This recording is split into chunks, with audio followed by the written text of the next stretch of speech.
जय मसीह। आज हम बाइबल स्टडी गहन बाइबल स्टडी करने जा रहे हैं, इसलिए मैं आज आपके लिए नोट्स को क्या किया हूँ, लाके रखा हूँ।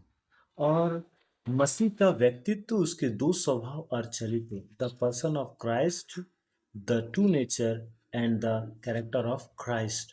तो प्रभु यीशु मसीह के नेचर, प्रभु यीशु मसीह के कैरेक्टर और हमारे प्रभु यीशु मसीह के व्यक्तित्व, उसके दो स्वभाव और चरित्र के विषय में आज हम क्या करेंगे, स्टडी करने जा रहे हैं।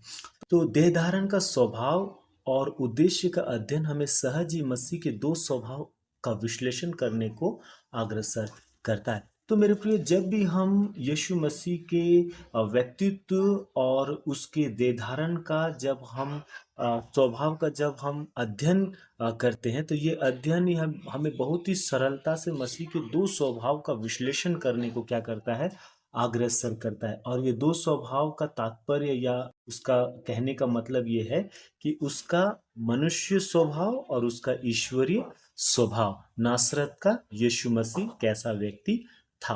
तो मेरे प्रियो, इसमें हम ये देखते हैं कि उसका मनुष्य स्वभाव और उसका ईश्वरीय स्वभाव। ओके, तो आइए हम अपने विषय पे आगे बढ़ेंगे। मसीह का मनुष्यत्व।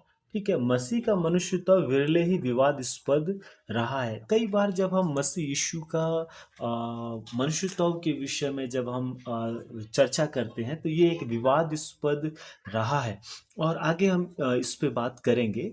तो कुछ झूठी शिक्षा हुई, जैसा ज्ञानवाद, उसके शरीर की वास्तविकता का इनकार किया। ठीक है, यूटिकियन वाद, उसने उसके शरीर को दैविक या ईश्वरीय कहा। अब यहाँ पे देखिए, ये जो दो बातें हैं ना, ये जो यूटिकियन वाद, उसने उसके शरीर को दैविक या ईश्वरीय कहा। ठीक है, तो यहाँ पर ये एक हिसाब से एक विश्वासी बोलेगा, इसमें क्या गलत है या इस शिक्षा को एक्सेप्ट करने में क्या भूल है। तो मेरे प्रियो, सबसे बड़ी बात यहाँ पे है, यदि मेरा एक प्रश्न है, यदि यीशु मसीह यहाँ पे वो जो बोल रहा है, उसने उसके शरीर को, है ना, यीशु मसीह के शरीर को, वो वास्तविक शरीर नहीं था, वो ये बोलना चाह रहा है। और वो दैविक या ईश्वरीय है। ठीक है, अगर यीशु मसीह का शरीर वास्तविक नहीं है और वो दैविक और ईश्वरीय है, तो यीशु मसीह जब हमारे पापों के लिए जब वो क्रूस पे चढ़ाया गया, तब ये कहा जाएगा कि उसका शरीर तो दैविक और ईश्वरीय है। तो जो उसे कील से ठोका जा रहा है, जो उसको कोड़े मारे जा रहा है, तो उस कोड़ों का एक भी दर्द उसे नहीं हो रहा है, और वो कील इसका एक भी उसे दर्द नहीं हो रहा है, जो यीशु मसीह 3.5 घंटा क्रूस पे, इतिहास बताती है कि वो टंगा रहा, तो उसे कुछ दर्द नहीं हो रहा है। तो ये कहा जाएगा अगर उसका शरीर दैविक या ईश्वरीय है तो। परंतु मेरे प्रियो, ये नहीं। परंतु यीशु मसीह का शरीर वो वास्तविक शरीर था। ठीक है, तो आइए हम और आगे अपने विषय पे हम जाते हैं। परंतु अधिकांश भाग में आदि कलीसिया ने मसीह के मनुष्यत्व और ईश्वरीय स्वभाव दोनों को माना है। ठीक है, जो आदि कलीसिया है, आदि कलीसिया का तात्पर्य क्या है, जब यीशु मसीह का स्वर्गग्रहण हुआ और फिर पेंतिकोस्त के दिन में जब कई हजार लोग जब यीशु मसीह को स्वीकार किए, ग्रहण किए, और एक बहुत बड़ा भीड़ यीशु पे विश्वास किया, बपतिस्मा लिया, और वे प्रेरितों से शिक्षा पाने, रोटी तोड़ने, संगति करने, प्रार्थना करने में जो लौलीन थे, वो आदि कलीसिया उसे कहा जाता है। तो आदि कलीसिया ने मसीह के मनुष्यत्व और ईश्वरीय स्वभाव दोनों को माना है। ठीक है, आइए हम आगे जाते हैं। बाइबल की शिक्षा से भटकना मसीह के ईश्वरत्व का इनकार की दिशा में होता है। जब एक व्यक्ति बाइबल की शिक्षा से भटकता है ना, तभी वो मसीह के ईश्वरत्व का इनकार की दिशा में होता है। अब एक व्यक्ति देखिए, एक व्यक्ति ऐसा होता है कि वो यीशु मसीह के ईश्वरत्व को क्या करता है, इनकार करता है, जबकि दूसरा पहलू ये है कि वो उसके मनुष्यत्व को स्वीकार करता है। और ये ऐसा क्यों होता है? क्योंकि वो बाइबल की शिक्षा से क्या हुआ, भटक गया। जो बाइबल उसके दो स्वभाव के विषय में बात करता है कि वो संपूर्ण ईश्वर है और संपूर्ण मनुष्य है। ठीक है, क्योंकि मनुष्य के लिए पाप का प्रायश्चित होने के लिए उसे वास्तविक मनुष्य होना आवश्यक था। ठीक है, यीशु मसीह को जब हमारे पापों का प्रायश्चित होने के लिए उसे वास्तविक मनुष्य होना आवश्यक था। एक वास्तविक मनुष्य जिसमें हाड़ मांस है, जिसमें भूख है, जिसमें प्यास है, जिसमें दर्द है, जिसमें आंसू है, जिसमें भावनाएं हैं, है ना? ये सारी चीजें होना बहुत ही आवश्यक था, है ना? वो मनुष्यों के लिए पाप का प्रायश्चित होने के लिए, ठीक है। तो इस कारण उसकी मनुष्यता का अध्ययन केवल दिमागी या शैक्षणिक नहीं परंतु व्यवहारिक है ना? तो ये सिर्फ एक थ्योरी नहीं है कि यीशु मसीह को हम दिमागी रीति से या शैक्षणिक रीति से या थ्योरी के रीति से हम उसके मनुष्यताओं के विषय में हम चर्चा करें, नहीं। ये ऐसा नहीं है, परंतु ये कैसा है, व्यवहारिक है। ये कैसा है, व्यवहारिक बात है, वास्तविक बात है, ठीक है। इस अध्ययन में हम उसके मनुष्यताओं के प्रमाण देखेंगे, ठीक है। यीशु मसीह के मनुष्यताओं के क्या है सबूत, जो प्रमाण है, हम उसको देखेंगे, ठीक है। तो आइए हम अपने अध्ययन में और आगे जाएंगे।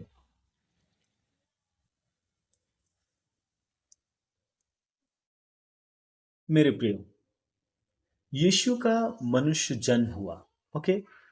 यीशु का मनुष्य जन्म हुआ तो जैसा हम बोले कि उसके मनुष्यत्व के प्रमाण को हम देखेंगे, ठीक है। वो स्त्री से जन्मा, ये हमको कहाँ मिलता है, गलाती 4 अध्याय 4 पद। जब समय पूरा हुआ तो वो क्या हुआ, स्त्री से जन्मा, है ना। तो इस तथ्य की पुष्टि उसके कुंवारी से जन्म के वृतांत द्वारा होती है, ठीक है। जो हमको माता मरियम के द्वारा यीशु मसीह का जन्म का वृतांत जो मिलता है वो मत्ती 1 अध्याय 18 से लेके 2 अध्याय का 11 वचन तक मिलता है। लूका 1 अध्याय 30 वचन से लेके 38 वचन तक मिलता है। 2 अध्याय 1 वचन से लेके 20 वचन तक मिलता है। इसी कारण वो दाऊद का पुत्र और इब्राहिम का पुत्र कहलाया। मत्ती 1 अध्याय 1 पद, रोमी 1 अध्याय 3 पद। लुका उसकी वंशावली आदम तक जोड़ता है। लुका 3 अध्याय 23 से लेके 38 वह हवा का, ठीक है। उत्पत्ति 3 का 5 और आहाज यशायाह 7 का 14 को दी गई प्रतिज्ञा की परिपूर्णता में हुआ।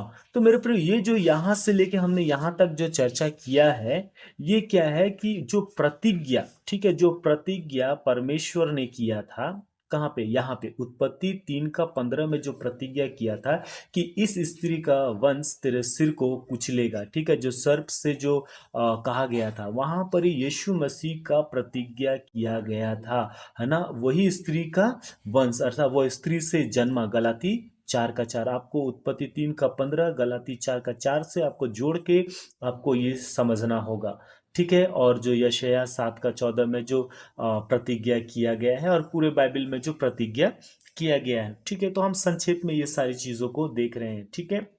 तो प्रतिज्ञा किया गया था यीशु मसीह का, ठीक है। कई बार उसे यीशु का पुत्र कहा गया, ठीक है।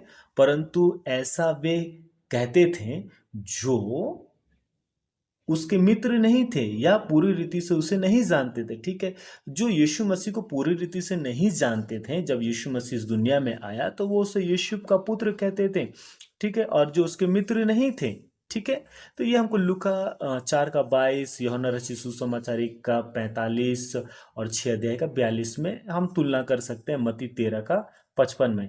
जब यह खतरा होता था कि पाठक ऐसे कथनों को लेखक का वास्तविक विचार समझेंगे, तब स्पष्टीकरण के शब्द लिखे जाते थे, ठीक है, यह बताने के लिए कि ऐसा नहीं है, ठीक है। तो जब हम बाइबल को पढ़ते हैं और जब हम बाइबल को पढ़ते समय हमें कुछ कथनों का क्या होता है, उसके वास्तविक विचार को हम जब समझते हैं कि यही है क्या वास्तविक विचार जो वो कहना चाह रहा है, तब स्पष्टीकरण के शब्द लिखे जाते थे। तो कई बार यीशु मसीह के मनुष्यत्व के विषय में, ठीक है, वहाँ पे स्पष्टीकरण दिया गया है, वहाँ पर ही विस्तार से बताया गया है क्या है नहीं है, ठीक है। अतः हम लूका 3 का 23 में पढ़ते हैं जैसा समझा जाता है, और रोमी 9 का 5 में कि मसीह भी शरीर के भाव से उन्हीं में से हुआ, ठीक है। तो ये देखिए कुछ स्पष्टीकरण है कि यीशु मसीह कहाँ से आया, किस वंश से आया, है ना। तो ये कुछ स्पष्टीकरण है। एक महत्वपूर्ण प्रश्न यहाँ उठाया गया है, यदि मसीह का जन्म कुंवारी से हुआ तो क्या उस माता की ओर से उसमें पाप का स्वभाव था। ये एक बहुत बड़ा एक प्रश्न है कि क्या उसमें पाप का स्वभाव था। मेरे प्रियो, क्यों? क्योंकि माता मरियम तो एक शारीरिक एक कुंवारी थी, ठीक है, शारीरिक थी।